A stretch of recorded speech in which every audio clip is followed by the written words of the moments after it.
Olá, saudações, sejam bem-vindas, sejam bem-vindos.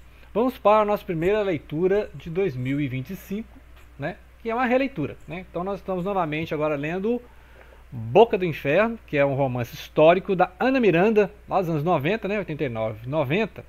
Ganhou Jabuti, né? Então, assim, super reconhecido. E começou essa saga de romances históricos da Ana Miranda, né? No Brasil, é uma referência em romances históricos que ela vai escrever depois o Retrato do Rei, vai falar aqui dos Emboabas, né, que em Minas Gerais. Depois vai ter o Desmundo, Amric, né, junto com o Fonseca, né, Rubem Fonseca, que também é conhecido lá pelo Agosto.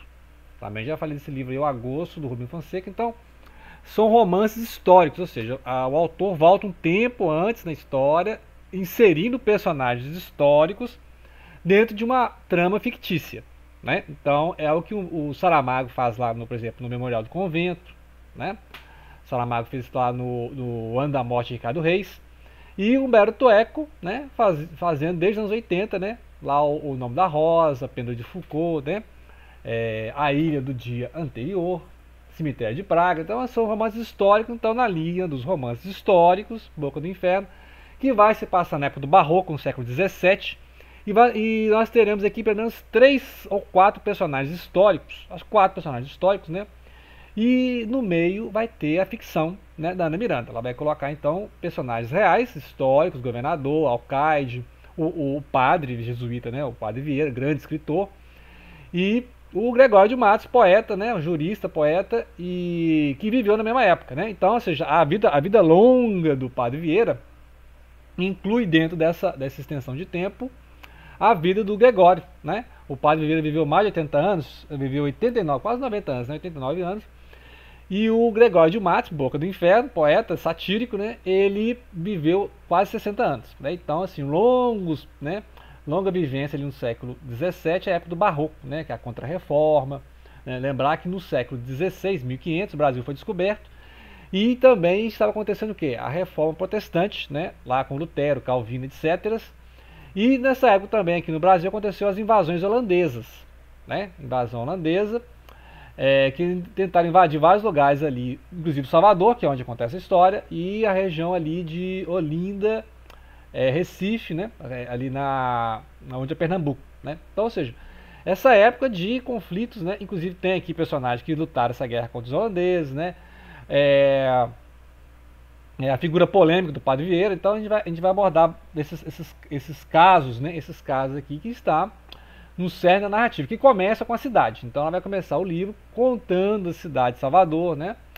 A Baía de Todos os Santos, etc. E aí ela vai inserir os personagens. Então esses personagens são essas pessoas comuns, né? Então vai ter os trabalhadores braçais, os escravos, né?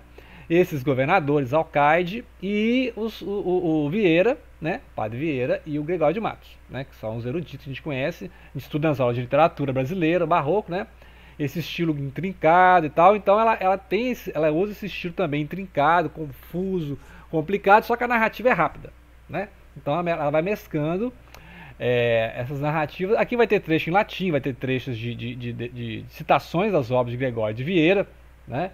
Então eu recomendo que dê aí uma releitura, pelo menos um sermão da sexagésima, sermões do Padre Vieira, sermões da sexagésima. O sermão da sexagésima vai falar lá da parábola do semeador, né? Então o Padre Vieira está aqui para quem quer conhecer a escrita do século XVII, né? Inclusive o Marco Lucchesi, quando traduziu A Ilha do Dia Anterior, que é do Humberto Eco, que se passa no século XVII, ele usou a linguagem a lá Padre Vieira, né? Então é interessante também que ele fez a recriação linguística. Então são vários volumes. Esse aqui é o volume 1, né? O volume 1, a coleção dos sermões, grande, né, orador que era o Padre Vieira.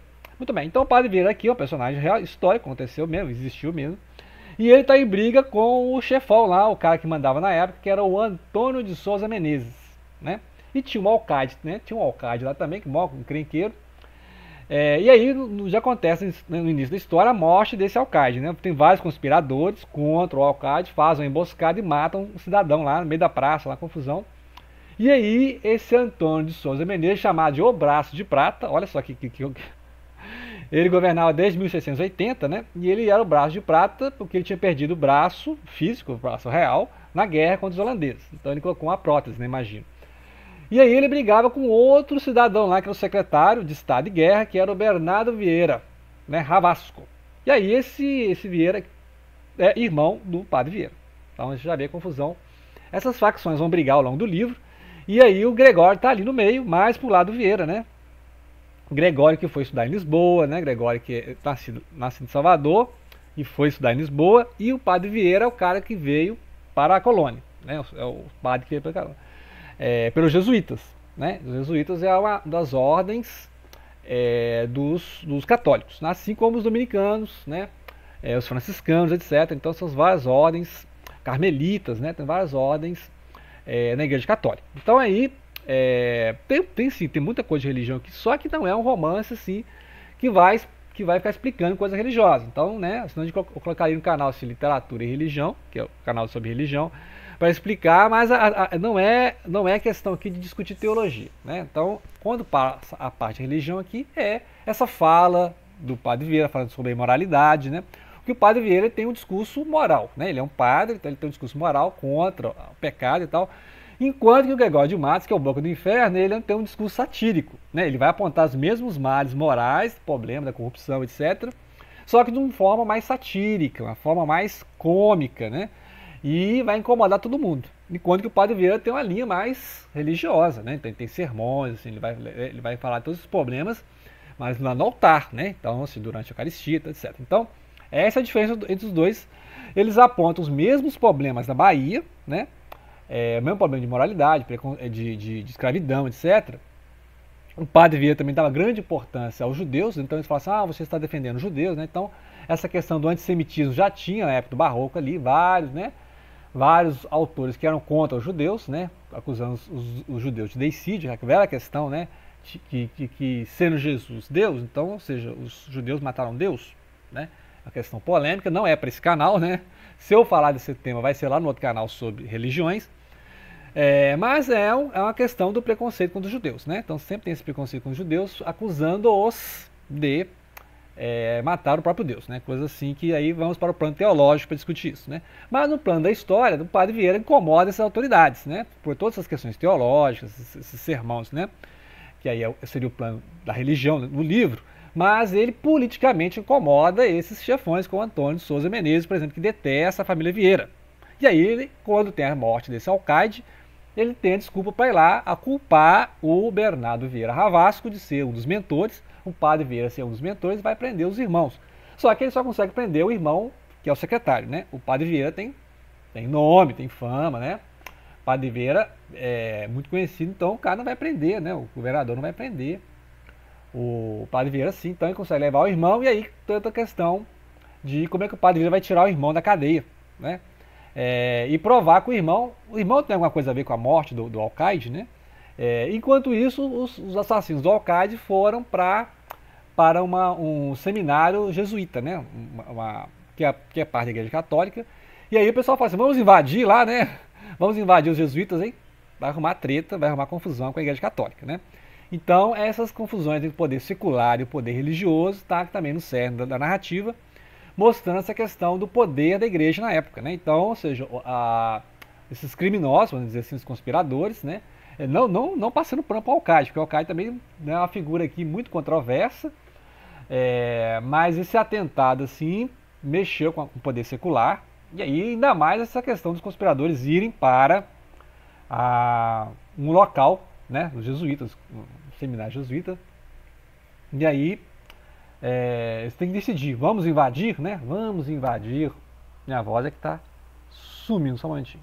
Então, voltando para terminar.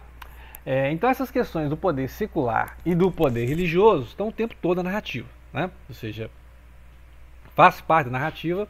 E a recriação de época que ela faz é fantástica. A recriação de época não só a linguagem, né? Porque ela mistura aqui as falas dos autores, os versos dos autores, inclusive as citações de latim, né? O Padre Vieira escrevia em português, obviamente, mas ele é cheio de citações de latim. Então é bom você ter um bom dicionário de latim, ou estudar latim, para você entender essas citações que o Padre Vieira faz ao longo dos textos, dos sermões, né? Lembrar que a missa era em latim, né? Assim, a missa era em latim, então pouca gente entendia, mas a missa era em latim. Depois que a missa passou a ser na língua local, né? Então, Quem tinha acesso também a esse conhecimento de religião na época, né? Então, assim, os padres eram muito reconhecidos porque eram os padres que faziam os ofícios, né? A missa e tal. Então você vê que o padre Vieira é muito respeitado, né? Sempre que ele está aqui um momento dramático, ele dá a carteirada da batina, né? O padre, tô ali fazendo extrema-unção, né? Tal. Outra coisa também além desses personagens históricos, né? Gregório de Matos, o Padre Vieira, o Antônio de Souza Menezes, o Alcaide, o Bernardo Vieira Revasco, tudo real, né? Tem as figuras que a gente não sabe se é real, mas são os populares, né? Povo. O povo são as pessoas, né? Os escravos, os servos, o pessoal das tavernas, as criadas de quarto, as damas de companhia. Então tem várias narrativas aqui que são assim paralelas, né? Por exemplo, igual a moça aqui que foi encarregada de sumir com a mão do Alcaide. Na hora que eles mataram o Alcaide, eles cortaram a mão dele e aí entregaram para a dona lá, ó, se livra dessa mão aqui e tal. E aí a maior peripécia, ela andando pela cidade, pelos prostíbulos, né, assim, pela sujeira, descrevendo a cidade, e ela entra num barco e vai tentar jogar a mão no mar. Ela joga a mão no mar, só que tem lá o barqueiro, que é a joia, né? A joia que está na mão. Eles arrancam o anel do dedo lá do Alcaide, joga a mão no mar. E aí eles são presos, porque a polícia acha que eles estão fazendo contrabando, né? Chega a polícia lá, vocês estão fazendo contrabando, imagina, de madrugada no bar, né? Num barco. E aí o barqueiro, né? O remador lá e essa criada, são presos, né? Passam a noite na cadeia, enquanto que ela tinha que se encontrar lá com o Ravasco. E enquanto isso, o Ravasco é preso, porque ele volta a buscar os documentos lá onde ele trabalha, né? No escritório dele. E ele é surpreendido, então, pelo braço de prata que vai lá e prende, né? Então é essa hora que dá outra carteirada do Padre Vieira. O Padre Vieira não pode ser preso, né? Então o Antônio de Menezes até fala que, olha, então, tá, não posso prender os seus dois, mas eu prendo seu irmão, né? Daqui a pouco eu te prendo também, né? Então ele faz uma ameaça direta ao Padre Vieira, né? Então é interessante como é que ele vai mesclando, ele vai contando, ela, né? A Ana Miranda vai contando a história desses personagens históricos, né? Você entra na mente ali mesmo do Gregório, a preocupação dele de sair de onde ele está, porque ele pode ser perseguido, né? Então ele não é tão famoso igual o Padre Vieira e não vai ter essa imunidade que o Padre Vieira tem. Então ele fica fugindo, assim, fica mudando das pensões, né? Passa uma pensão para outra, porque ele justamente não quer ser pego, né? Fora com as inquisições da época, né? Imagina, tinha as inquisições da época ainda. Igual eu falei, a questão dos judeus, né? Os judeus eram vítimas da Inquisição lá em Portugal, eram forçados a se batizar, né? Então tem essas questões todas que ela vai discutindo. Então é um panorama de época e a maestria de fazer a narrativa correr, né? A narrativa é rápida, assim, quase um romance policial, porque tem um crime, né? Tem que investigar esse crime, tem que ver se o Padre Vieira realmente é um dos cabeças, né? Como é que vai provar que os Vieira que são culpados pelo crime, sabendo que realmente tem essa facção rival.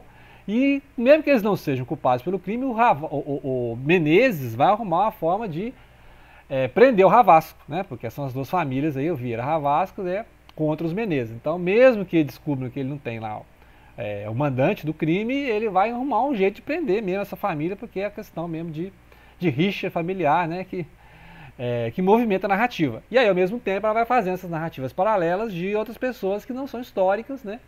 São o pessoal do povo que vai sofrendo as ações dos governantes, né? Então aí a gente vai ver, por exemplo, como é que esse Alcaide não era lá boa pessoa, né? Por mais que ele tenha essa morte violenta no início do romance, né? Aquele cara morre logo no início do romance. Aí depois que você vai entender por que os caras odiavam tanto, né? E mataram o cara ali, fizeram aquela emboscada para um cara que foi lá, né, encontrar a amante lá e voltou saiu de madrugada para encontrar a amante e voltando lá pro palácio lá ele foi emboscado e morto, né? Aí se entende porque esse Alcaide não era boa pessoa, né? Ou seja, um cara cheio de confusão também. Então ela vai mostrando por camadas, né? Por isso que vai te forçando vai te levando a seguir a narrativa. Por mais que você não tenha preocupações históricas, né? Então você pode ler o romance sem preocupação com o histórico. Agora, se você quiser, né, ter preocupações históricas e teológicas, podemos dizer assim, aí eu volto a recomendar, né, que conheçam a figura teológica histórica do Padre Vieira, né? Depois no outro canal eu farei leituras e comentários sobre o Padre Vieira, né? Não aqui porque eu transferi essa parte de literatura e religião para um outro canal, né, do YouTube, que é Deus Um Só A, e aí nesse canal eu vou falar de assuntos de religião e de literatura, história, religião, etc, né? E aí que a minha ênfase mais é mostrar esse contexto histórico dessa época no Brasil barroco, século XVII, ok? Obrigado pela atenção, não deixem de compartilhar.